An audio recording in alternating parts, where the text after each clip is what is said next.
बहरहाल मदीने तैयबा का एक नौजवान है यहूदी घर का, माँ बाप दोनों यहूदी।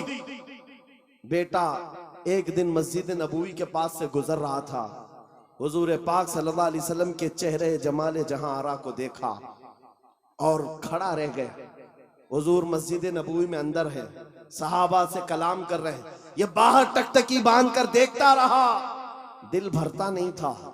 मेरे अजीजों, हमने देखा है अपने मुर्शिद को घंटों देखो तो दिल भरता नहीं था, और वो तो सरकारे दो आलम का मंजर क्या होगा, हुजूर पाक सल्लल्लाहु ताला अलैहि वसल्लम के दरबार का हाल क्या होगा। वो नौजवान खड़ा रहता और शाम होती तो घर चला जाता। किसी ने देख लिया उसको और जाकर उसके बाप से शिकायत की, बाप भी यहूदी है, माँ भी यहूदी है, बेटा कहाँ से ये मोहम्मद सल्लल्लाहु अलैहि वसल्लम को देखने चल पड़ा, ये हुजूर को क्यों देखता है। बाप से आकर किसी ने शिकायत की, बाप बड़ा सख्त था और दुश्मन रसूल भी था। बेटे को बुलाया और कहा, क्या तू रोजाना जाकर मोहम्मद को देखता है। उसने कहा, हाँ मुझे लगता है उनसे मोहब्बत हो गई, ऐसा लगता है, मैं रोज खिंचा चला जाता हूँ। इतनी बात पर बाप ने मारना शुरू किया, एक दो मार नहीं बहुत मारा। कहा कल से उस रास्ते से भी ना गुजर।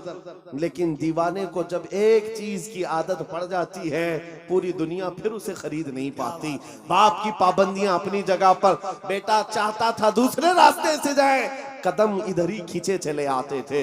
बारगाह मुस्तफा में आकर फिर खड़ा रहता, ईमान लाया हुआ नहीं है, मुसलमान नहीं है, यहूदी है, यहूदी के घर का बच्चा है, लेकिन हुजूर के जमाल को देख रहा है और सिर्फ देखता रहता।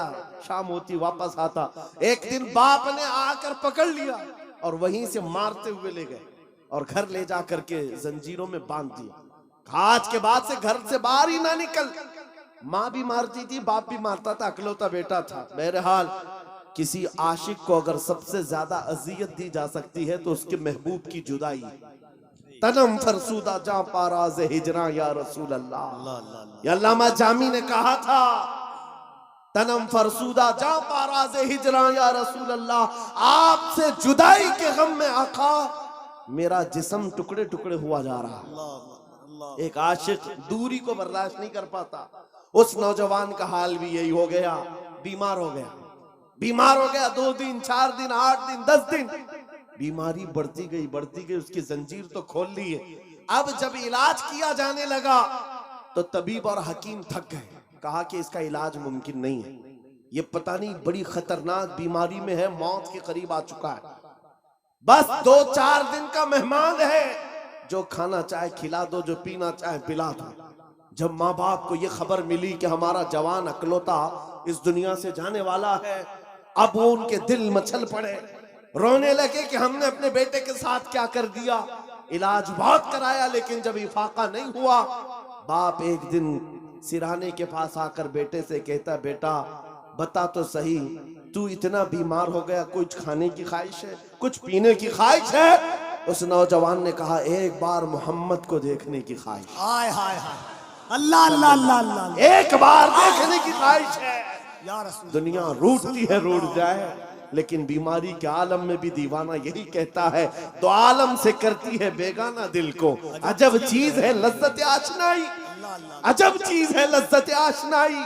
कहा एक बार देखना चाहता हूँ, आमिना के लाल को देखना चाहता हूँ। माँ का कलेजा पसीज गया, बाप नरम हो गया। कहा, माँ ने कहा कि अब बेटे को आखिरी वक्त है, मरने वाला है, एक बार दिखाई दो।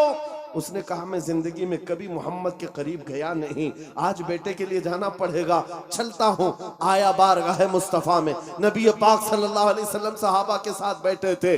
आकर वो यहूदी दरवाजे पर खड़े होकर कहता है हुजूर से कि आपसे ही मोहब्बत में मेरा बेटा पागल हो गया है और बीमार हो गया और मरने वाला है, बस मौत से पहले एक बार आपको देखना चाहता है, क्या आप करम करके मेरे घर आ सकते हैं। दर्द रखने वाला वो रसूल उम्मी खरामा खरामा उस यहूदी के घर चला आ रहा है, सहाबा के साथ आए हैं, और जैसे ही घर में दाखिल हुए, वो नौजवान जिसका जिस्म पीला पड़ चुका है, जो आखिरी वक्त नज़ा के कैफियत में है, सकरात का वक्त जानते हो, बेटा बाप को नहीं पहचानता, बाप बेटे को नहीं पहचानता, माँ बेटी को नहीं पहचानती। सकरात का वक्त बड़ा सख्त होता है। उस नौजवान के सकरात का वक्त चल रहा था, लेकिन जैसे ही घर में आमिना के लाल की खुशबू आई, अपने जिस्म में जान आ गई। उस नौजवान ने तवानाई जमा कर ली, कुव्वत जमा कर ली और बिस्तर से उठने लगा कि कहीं से मुझे वो मेरी महबूब खुशबू आ रही है, कहीं से वो हुस्न मुझे दिखने वाला है। इसी असना में नबी पाक सल्लल्लाहु अलैहि वसल्लम ने उसके सर को सहारा दे करके उठाया और बिठाया, और जैसे ही आमना सामना हुआ, यह पहली बार थी। बात सुनो तवज्जो से, मैं ये वाकया क्यों अर्ज कर रहा हूं आपको बताता हूं।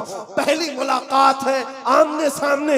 मेरे आका ने पूछा, क्या अब भी वो वक्त नहीं आया कि तुम कलमा पढ़ करके ईमान ले आ जाओ, इस्लाम में दाखिल हो जाओ? उस नौजवान ने कहा, ऐ अल्लाह के नबी, देर किस बात की, बस तलब इतनी थी कलमा पढ़ूं और आपका चेहरा सामने हो, आप मेरे सामने हो। कलमा तैयबा पढ़ा, ज्यादा देर वक्त नहीं मिला, सर ढुलक गया और रूह परवास कर गई। आशिक रसूल दुनिया से चला गया। एक नौजवान जो चंद लम्हे ईमान लाया। अब तवज्जो, उलमा अच्छी तरह से जानते हैं, एक नमाज पढ़ने का वक्त भी नहीं मिला। हुजूर को देखा, ईमान लाया और इंतकाल हो गया।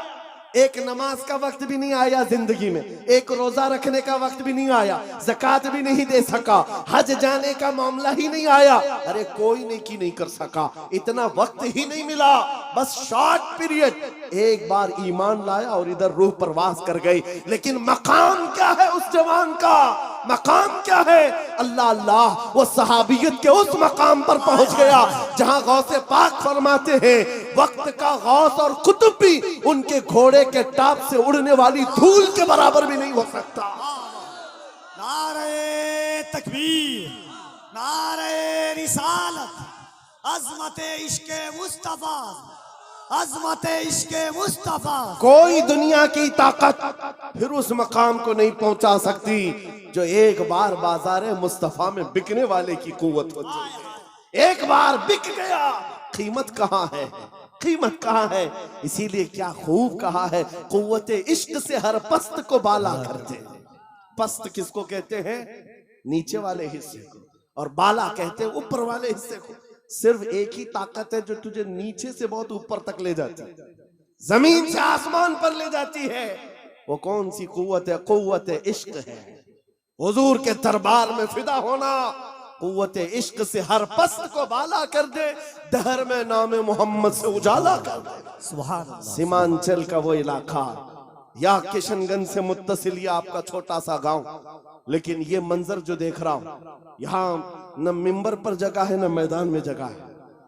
अजीजा ने गिरान, लेकिन एक बात मैं हर जलसे में कहता हूं, बिहार से के लोगों से खिताब करूं, बंगाल के लोगों से खिताब करूं, झारखंड के लोगों से खिताब करूं, या उत्तर प्रदेश, राजस्थान, गुजरात, एमपी, किसी भी इलाके के लोगों से खिताब करूं, मजमे का हाल चाल ऐसा ही होता है। सारा जिस जगह गया, लोग हमें देख रहे हैं, हम उन्हें देख रहे हैं, अजनबियत जरा भी नहीं। जबकि मैं जुनूब हिंद का रहने वाला, पहली मर्तबा तुम्हारे इलाके में आ रहा हूं, लेकिन चेहरे के हाव भाव देखकर लग रहा है सदियों पुरानी हमारी मुलाकात है। नारे तकबीर, दोनों हाथों को उठाकर यहां से वहां तक, नारे तकबीर, नारे रिसालत, लब्बैक या रसूल अल्लाह, लब्बैक लब्बैक लब्बैक या रसूल अल्लाह, लब्बैक लब्बैक।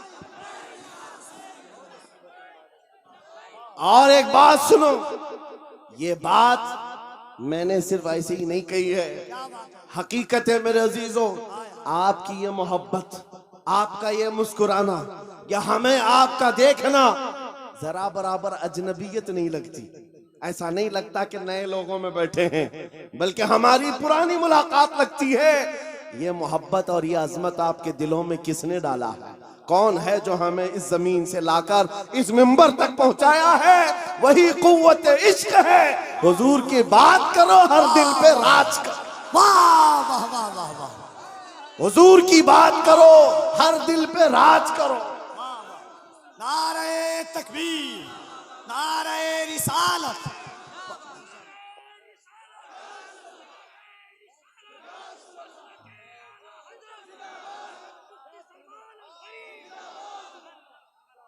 और एक बात कफील साहब मैं आपको बताऊं, बहुत सारे लोग शिकायत करते हैं मौलाना बिरादरी में हसद बहुत होता है।